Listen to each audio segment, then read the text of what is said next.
Baik, sekarang saudara kita akan bahas ya, jadi yang sebenarnya kalau urut itu KBJ dulu, kemampuan bertanggung jawab dulu. Baru nanti dolus culpa ya. Tapi sekarang tidak apa-apa karena ini yang langsung terkait dengan bahasan kesalahan dalam arti tengah sebenarnya ini, maka kita akan bahas kesengajaan dan kealpaan ya. Jadi kesengajaan dan kealpaan. Tolong saudara pahami betul ini agar saudara bisa nanti ke depan bisa membedakan antara kesengajaan dan kealpaan. Saudara sekalian, unsur kesengajaan unsur PJP yang nomor 2 adalah kesengajaan atau dolus garis miring culpa. Jadi, lah kesengajaan itu apa? Kesengajaan menurut MVT, Memory van Toelichting, itu menghendaki dan mengetahui. Jadi willens and witens. Sengaja berarti menghendaki dan mengetahui apa yang dilakukan. Jadi saudara sekalian, jika seorang melakukan suatu tindak pidana, kok dia mengetahui, maka dia termasuk sengaja. Ya, jadi kalau orang itu melakukan suatu tindak pidana, kok dia mengetahui, maka dia disebut sebagai sengaja. Tetapi tidak hanya mengetahui, karena ada juga menghendaki. Jadi dia menghendaki adanya akibat. Ya, dia melakukan pemukulan. Kalau yang dikehendaki adalah hilangnya nyawa, maka masuk kategori pasal 338. Tapi kalau dia kemudian memukul seseorang, meskipun akibatnya mati, sama-sama mati, tetapi kalau dia itu sejak awal yang dikehendaki adalah hanya memukul, maka dia kena pasal 359. Ya, sorry, maaf, 351 ayat 3. Ya. Jadi kalau dia sebenarnya hanya untuk menganiaya, tetapi dia akibatnya adalah mati, maka dia kena 351 ayat 3. Jadi kehendaknya itu yang menentukan pasal mana yang akan diterapkan. Kalau dia misalnya sejak awal ingin membunuh, ya kena 338.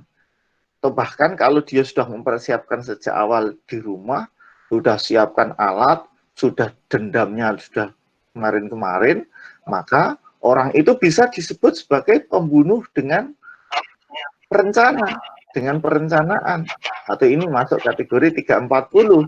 Tapi kalau yang bersangkutan itu niat awal, kehendaknya itu hanya untuk menyakiti saja, meskipun itu kemudian akhirnya lalu mati, ya, maka dia kena 351 ayat 3. Ya, jadi gitu. Bisa dipahami saudara ya. Jadi halo, bisa diikuti? Bisa, Pak. Ya. Bisa, Jadi Pak. sengaja itu ada menghendaki dan mengetahui. Willens and witens. Maka teori-teori kesengajaan juga dibagi menjadi dua. Yang pertama adalah ada teori kehendak atau wills theory, dan nanti yang kedua adalah teori pengetahuan ya, atau teori mengetahui. Jadi saudara sekalian, nanti ini teori yang ada di pada dolus, offset, atau foresight. Teori kehendak atau wills theory itu sengaja berarti ada kehendak untuk mewujudkan unsur-unsur delik dalam rumusan undang-undang. Jadi yang jadi titik tekan pada teori ini adalah unsur kehendak.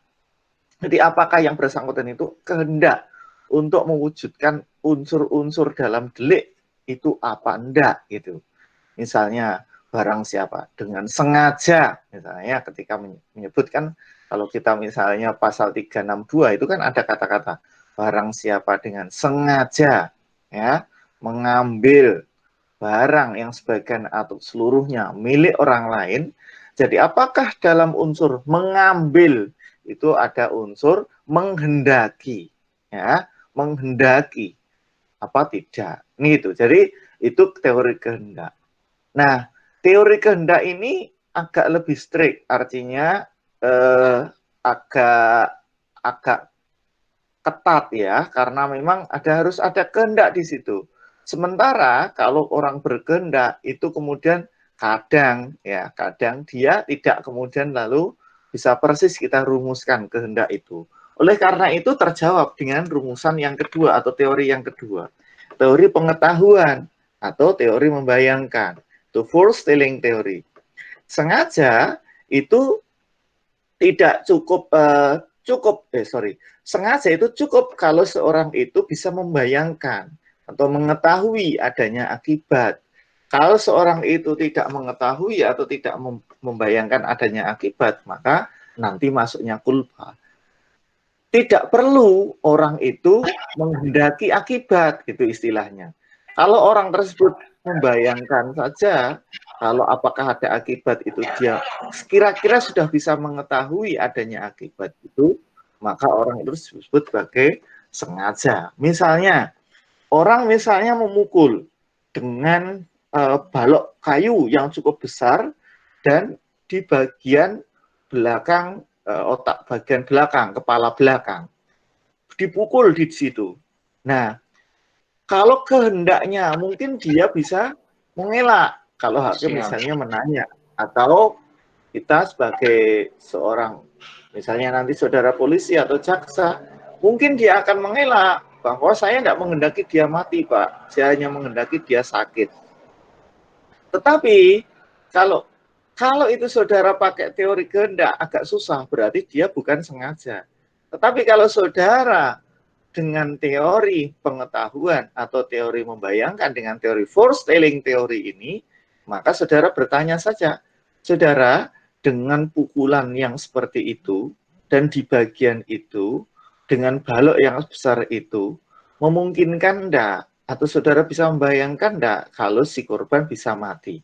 Kalau misalnya yang bersangkutan menjawab, ya Pak, mungkin bisa mati, atau saya bisa membayangkan bisa mati, maka dia disebut sebagai sengaja gitu. Kalau dia misalnya katakanlah tetap mengelak, dikonkretisasi dari perbuatan-perbuatannya, cara memukulnya, kemudian perbuatan itu seperti apa. Kalau kemudian dia misalnya mengambil sesuatu barang wis direncanakan lebih dulu atau dendamnya sudah luar biasa, kok dia anggap sebagai tidak mengetahui atau tidak membayangkan, berarti yang bersangkutan itu bohong kan gitu. Tinggal dikonkretisasi gitu, dikualifikasi dari perbuatan atau deliknya. Baik, saudara, sudah ada dua teori ya, teori kehendak atau teori menghendaki. Di teori kesengajaan itu ada dua, ada teori kehendak, ada teori membayangkan atau teori pengetahuan. Wills teori dan foretelling teori. Bisa diikuti, ada pertanyaan dulu, silakan. Silakan kalau ada pertanyaan. Belum ya? Baik. Kalau belum, sekarang kita lanjut. Saudara sekalian, sekarang kita masuk ke corak sengaja. Sengaja sendiri itu ada 3 tingkat, ya. Yang pertama adalah dolus directus, sengaja dengan maksud. Yang kedua, sengaja dengan kepastian, dengan sadar kepastian atau keharusan. Yang ketiga, dolus kesengajaan dengan sadar kemungkinan. Nah, saudara, atau dolus eventualis. Saudara harus hafalkan ini.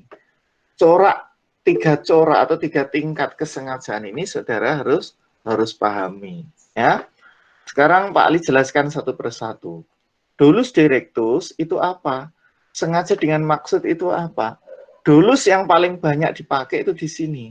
Misalnya seorang melakukan pembunuhan.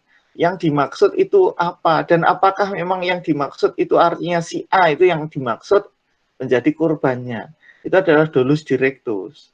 Nah, kalau dolus kesengajaan dengan kepastian atau keharusan, itu agak berbeda. Tetapi ini sebenarnya adalah sesuatu yang sangat sebenarnya di atasnya dolus directus, tetapi sama saja sih tingkatan untuk pemidanaannya, sama saja.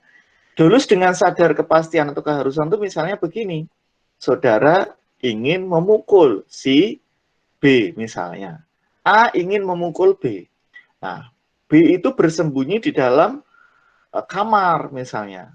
Kamar kos-kosannya. Terus sama A dan B ini satu kos misalnya. Kebetulan bertengkar begitu.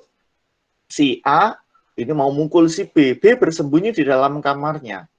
Nah, kalau saudara tidak membongkar atau tidak merusakkan pintu atau tidak jebol pintu atau jendela kamar itu, maka saudara tidak akan bisa memukul.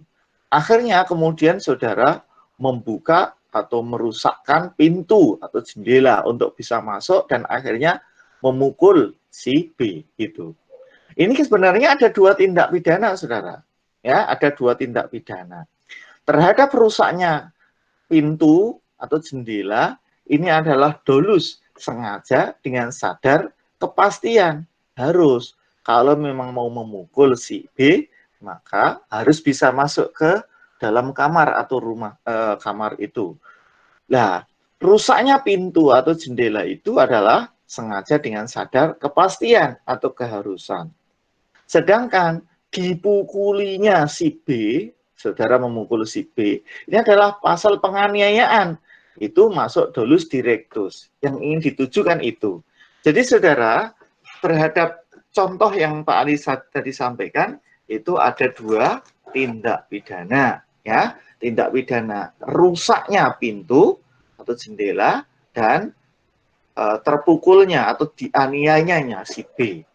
Dianiayanya si B itu dolus directus, sedangkan rusaknya jendela akibat saudara merusakkan itu atau pintu kamar itu adalah dolus dengan sadar kepastian atau keharusan. Ya, jadi saudara di situ ada dua tindak pidana. Yang ketiga, kesengajaan dengan sadar kemungkinan, dolus eventualis. Ini tidak disebut atau tidak bisa kita arahkan siapa yang ingin dituju gitu. Nah, dituju bisa, tetapi maksudnya yang menjadi korban itu justru orang yang tidak dituju. Tetapi ia seharusnya bisa membayangkan ada kemungkinan terjadinya akibat lain. Misalnya seorang ini ya sama persis saja yang ada di buku.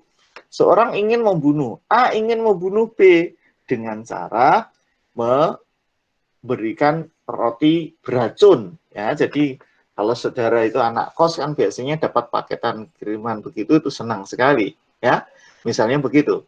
Si A ingin membunuh B dengan cara diracun. A dikirimkan roti yang sudah dibumbui racun. Nah, kemudian si A ini sudah sampai dikirimkan di kamarnya begitu, di kos-kosannya begitu. Nah, terus tinggal pulang. Nah, ternyata yang makan roti itu tidak hanya B, tapi juga C, kemudian juga D. Jadi, setelah makan roti dari A ini, dikiranya adalah roti biasa itu. Ternyata ada racunnya. Maka si B mati, si C mati, si D mati. Nah, saudara sekalian, terhadap matinya ini, itu tingkat kesengajaannya berbeda-beda. Matinya B, matinya C, dan matinya D. Meskipun sama-sama dolus, tetapi coraknya berbeda. Terhadap matinya B, corak dolusnya adalah dolus directus, karena memang yang dituju adalah B. Tapi terhadap matinya C dan matinya D, coraknya adalah dolus dengan sadar kemungkinan, atau dolus eventualis. Karena seharusnya si A ini juga bisa membayangkan atau sudah memperkirakan bahwa ada kemungkinan orang lain yang tinggal bersama si B, sehingga bisa makan roti yang sudah dibumbui racun itu. Nah, sehingga kalau misalnya ternyata si A yang ngirim roti beracun itu ternyata juga benar yang makan tidak hanya B, juga C, juga D, maka terhadap matinya C, matinya D, ini juga dianggap sengaja, tetapi coraknya berbeda. Sehingga matinya matinya B, C, dan D ini juga sama-sama sengaja. Tetapi kalau B itu dolus directus, kalau C dan D itu dolus eventualis. Bisa diikuti ya, saudara ya? Bisa, Pak. Bisa, Pak. Bisa, Pak. Baik, kita lanjut. Sekarang teori berikutnya.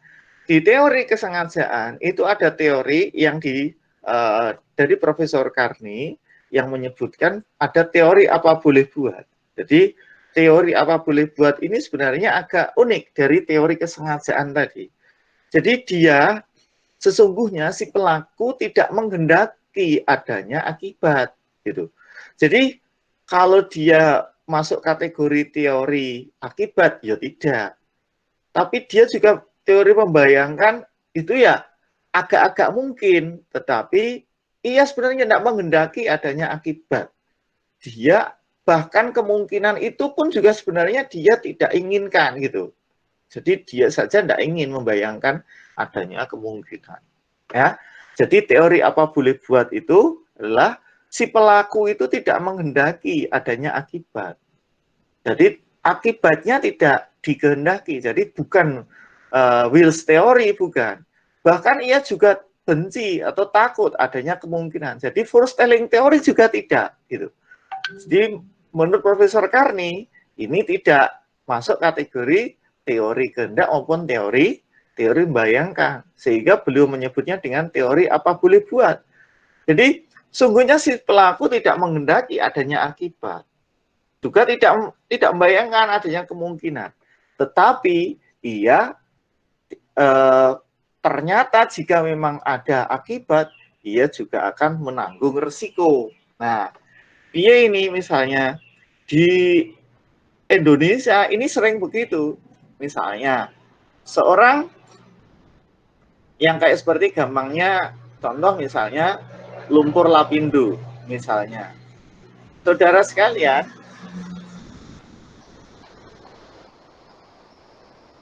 ya gampangnya saja misalnya lumpur lapindo itu, apakah pengeboran lumpur lapindo itu kita anggap sebagai lalai?